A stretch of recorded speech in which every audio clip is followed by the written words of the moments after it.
Más de 13.000 policías en calle. Seguimos avanzando hacia una ciudad más segura. Buenos Aires ciudad. Vamos, Buenos Aires. Peor que la dictadura militar. No he hecho lugar a la orden de detención. No puede ser nunca bueno para un país que un expresidente esté detenido o se pida su detención. Por el hecho en sí y porque en principio uno tendería a pensar que no debería haber sospecha de que esta persona se fugue. Y acá hay monopolios inadmisibles y ese es mi próximo objetivo. O sea que vamos a estar en otros problemas, ya no con el presidente, sino con otros. Así me permite amigarme con el presidente ahora cuando me lo saque a Garabal. Obviamente le dije que no dudara que yo si tengo que dar un paso al costado, eso es automático. El presidente me dijo, no, de ninguna manera contá lo que estás haciendo. Siempre dije, el presidente está entre la línea de Angelici y la línea Carrión. Y va a tener que elegir. Y tiene tiempo para elegir, pero sabe que elige o cae. O elige o se cae. Me parece de un egoísmo, de un egocentrismo tan fenomenal. Si quien dijera o cambia o cae fuese cualquier dirigente de la oposición, ¿qué estaríamos diciendo? Dicho por Carrió, perdí la confianza en el presidente. Sí, en la lucha contra la corrupción, sí. La diputada Elisa Carrió presentó el proyecto de juicio político contra el ministro de Justicia Germán Garabano. ¿Cómo se encuentra con el pedido de detención y si tiene miedo de llegar a Ezeiza y ahí sea... No. Vos fijate que hace más de un año que vienen con esta posibilidad de detención. El ataque precisamente porque no firmamos la reforma laboral, no firmamos el 15% y vamos a salir a la calle el día martes a pedir la reapertura inmediata de paritaria de nuestra organización. No he hecho lugar a la orden de detención pedida por el señor agente fiscal Escalera. Mi cónyuge, mi señora, hoy recibió 2 llamados telefónicos a las 11:10 y 11:20 de la mañana amenazándola de muerte, a ella y a mí. Totalmente, un apriete. Y aparte le digo más, periodistas televisivos como el señor Majul, el señor Feynman, el señor Ventura, que hoy en TN se dignó decir que él no sabía quién merecería estar más preso, si Moyano o Carzoglio. O el señor Lanata, que dijo que yo era un impresentable. ¿De quién sospecha, juez? Yo dije ya la dependencia. Esa información la tiene la Procuración General de la Provincia de Buenos Aires, que trabaja en la Corte. Según usted no fue ningún apriete, ni ningún carpetazo que hizo trascender usted o la Procuración a través de los medios de comunicación. Yo no lo pongo en absoluto, no, también me nombra, ni podría nombrar. No, habla de la Procuración y usted es el jefe, ¿no? Sí, por supuesto. Peor que la dictadura militar. Encarcelan a los dirigentes, quieren callar a los dirigentes para perjudicar a los trabajadores. No comparto para nada la valoración que hace el juez, hace una valoración individual de cada uno de los indicios que se han valorado por parte del Ministerio Público. Nos podrán quitar la libertad, pero no nos van a quitar la dignidad para seguir peleando por los derechos de los trabajadores. O sea, usted los va a llamar indagatoria. A la brevedad, sí. ¿Cuándo? ¿Qué es brevedad? Él vuelve el jueves. Y dentro de este mes seguramente. Nosotros hemos agarrado un club devastado y hoy lo hemos puesto de pie. El estadio terminado, con las cuentas equilibradas, con 2 copas internacionales y con un plantel que está evaluado casi 100 millones de dólares. ¿Qué mal le hemos hecho a Independiente? ¿Qué podríamos haber blanqueado o lavado Independiente cuando no había, pero no había nada Independiente, por favor? La justicia debería ser por lo menos una herramienta de esclarecimiento de cierto grado mayor de verdad para la sociedad y en cambio se está convirtiendo en esto, en una máquina de apretar. La verdad, digamos, la verdad de lo que pasó, si hubo o no hubo un delito, se las debo, muchachos. Porque todas son peleas entre tiburones, ¿sí?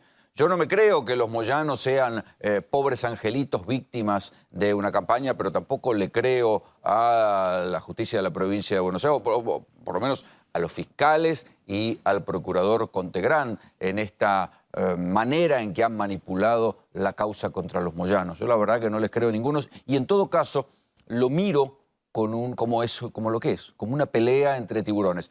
Nosotros desde hace muchos años venimos contando la inquietante proximidad de los Moyano, tanto de Pablo como de Hugo, con barra bravas y con pistoleros. La verdad que estamos relevados del deber de demostrar algo, ¿sí?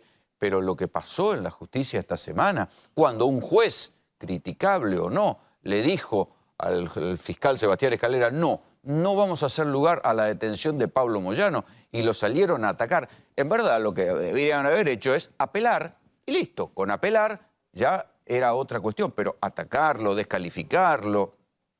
Esto se da en un contexto en el cual la pelea con los Moyano y la queja del procurador Contegrán es lo que más resaltó. Pero si uno mira entre líneas, préstenle atención a lo que le pasó al fiscal Álvaro Garganta, fiscal de La Plata. Álvaro Garganta es el fiscal a quien le cayó la megadenuncia de Carrió contra Daniel Scioli. La causa venía instruyéndose, había algunos procesados, ¿sí? Y hace cosa de 2 semanas le clavan un juicio político al fiscal Garganta para destituirlo por otra causa, por la causa de lo que se llamó el cuádruple crimen de La Plata, por haber mal investigado ese cuádruple crimen. Bueno, ahí le descongelan un pedido de juicio político. Entonces, o sea que ya sabemos en este clima que un pedido de juicio político es un apriete. O sea, en eso se ha convertido la justicia, en la máquina de apretar. Como el fiscal no hace lo que quiere el poder político, lo mandan a apretar con un juicio político. ¿Cómo responde Garganta? Bueno, hoy salió el procesamiento de Daniel Scioli. Otra vez, Scioli es un pobre angelito, no tiene malversaciones de sus funcionarios, y yo creo que sí las tiene. Pero tampoco es cuestión que si el fiscal está tomándose su tiempo de investigar, lo terminen apretando con un juicio político. Pero les voy a contar otra intimidad más. El fiscal Garganta, además, tiene una causa desopilante que tiene que ver con corrupción política en la legislatura de la provincia de Buenos Aires. ¿De qué se trata esta causa? Resulta que hay una cadena, ¿sí? La típica cadena de ñoquis que se arma en esos lugares. Entonces, iban a cobrar en una ventanilla del Banco Provincia con un cajero en especial, y ahí una parte de esa plata se quedaba y la otra parte se la llevaban. Una parte de la plata que quedaba eran cheques que venían de la legislatura o pagos que venían de la legislatura. Una parte de la plata quedaba para el ñoqui, digamos, y otra parte de la plata quedaba con lo que se llama para la política. Resulta que el cajero que pagaba un día faltó y varios tipos que habían ido a cobrar su cheque no encontraron al cajero, quisieron cobrarla con otro cajero y el otro cajero no estaba en la joda. Entonces todos empezaron a putear y vino un patrullero. Cuando viene el patrullero sucede otra cosa. Aparece alguien de la legislatura con un bolso lleno de plata. Esto que yo les estoy contando es real porque me mostraron la foto del bolso lleno de plata, con el cual quisieron arreglar a los tipos para que no siguieran haciendo quilombo. ¿Cómo termina esto? Todos terminaron detenidos y el cajero del Banco Provincia terminó echado. Luego, el cajero del Banco Provincia dijo, muchachos, a mí no. Si esto me lo hacen a mí, yo hablo. Bueno, finalmente al cajero lo arreglaron para que no hable y no pasó a mayores la causa. Y la causa, no hay denunciantes, se cayeron todos los denunciantes, todos terminaron arreglados. Pero esto lo sabe perfectamente el fiscal Álvaro Garganta, porque ese expediente se abrió y pasó por su fiscalía. Entonces, así funcionan las cosas. La justicia es una máquina de apretar. ¿Resuelve algo? ¿Resuelve algo de manera inteligente? No. Porque fíjense lo que son los contrastes. Cuando uno ve la actuación de la justicia en casos como el de Sheila, que a todos nos ha conmovido, la piba asesinada en San Miguel, que en verdad es el Departamento Judicial de San Martín, uno ve ahí que la justicia, cuando tiene que tomar alguna decisión inteligente, no la toma. A la custodia de Sheila, la justicia se la había dado al padre, acusado por los propios vecinos de ser un borracho, que además descuidó a su hija y se la dio a los tíos que la terminaron matando. Esa es la justicia. Se ocupa de apretar dirigentes y no se ocupa de resolver las cosas que tienen que resolver. ¿Cuántas veces yo me he cansado de contarle cómo San Martín se convirtió en un territorio narco, donde los narcotraficantes no solo venden a la luz del día, sin que ningún fiscal lo vaya a detener, a pesar de que salgan las cámaras ocultas con los tipos vendiendo? Los fiscales no los detienen, no los encuentran nunca. La policía, ni hablemos, la policía cobra, pero los fiscales que tienen que hacer algo para detenerlo, no lo detienen. No. Y no solo, las causas que aparecen con denuncias a los narcotraficantes, pues son manipuladas para terminar denunciando a los denunciantes. Entonces, así funciona la justicia. Es una máquina de apretar al servicio del poder político y después una máquina de permitir a nivel capilar, por abajo, todo tipo de delitos y todo tipo de degradación. Esto es lo que nosotros estamos viendo. Mientras tanto, uno ve la situación económica y dice, viejo, acá hay algo que está mal y que no cierra por ningún lado. ¿Escucharon el discurso de Macri hoy en IDEA cuando lo entrevistan ahí amablemente los empresarios? Y eso que IDEA es donde él juega de local. O sea, las expectativas de los empresarios que el año pasado decían que estaban al 70% de optimismo, hoy cayeron al 31% de optimismo. Esas empresas que no son precisamente las pymes, que ganan y que tienen gerentes financieros, que los asesoran y cómo cuidarse y qué sé yo, declararon pérdidas, declararon que tuvieron que ajustar y declararon que no la ven bien la que se viene. En la intimidad, ¿qué es lo que están diciendo los funcionarios del Ministerio de Economía? Que lo peor no ha llegado. Que lo peor va a llegar hacia marzo o abril. ¿Qué es lo peor? Bueno, ahí se abren dos caminos, se abren dos rutas. Lo peor puede ser que el corset que le han puesto a la economía, sujetando el dólar, pero con las tasas delirantes del 75%, se rompa, salten los botones y entonces volvería a subir el dólar, volvería a desatarse la inflación. Ese es lo peor dentro de lo peor. Lo mejor dentro de lo peor, que va a llegar, según los economistas del propio gobierno, hacia marzo del año que viene, es la recesión. O sea, es una recesión bruta, con retroceso, con más despido, con más caída de la actividad económica. Esto es lo que viene. ¿Qué están haciendo para resolverlo? Nada. Hoy el ministro Duhovne empezó a decir tenuemente, porque ya por lo menos se cuidan un poco de la palabra, que bueno, que la inflación estaba siendo controlada y que se iba a verle el cambio a futuro. Una versión actualizada de lo peor ya pasó. ¿Sí? ¿Te recuerdan la manera que Macri repetía lo peor ya pasó, lo peor ya pasó, pasó? Bueno, el ministro Duhovne intentó decir, claro, no lo dijo con la farsa, lo peor ya pasó porque se le hubieran cagado de risa, pero dijo, la inflación está más o menos controlada y entonces...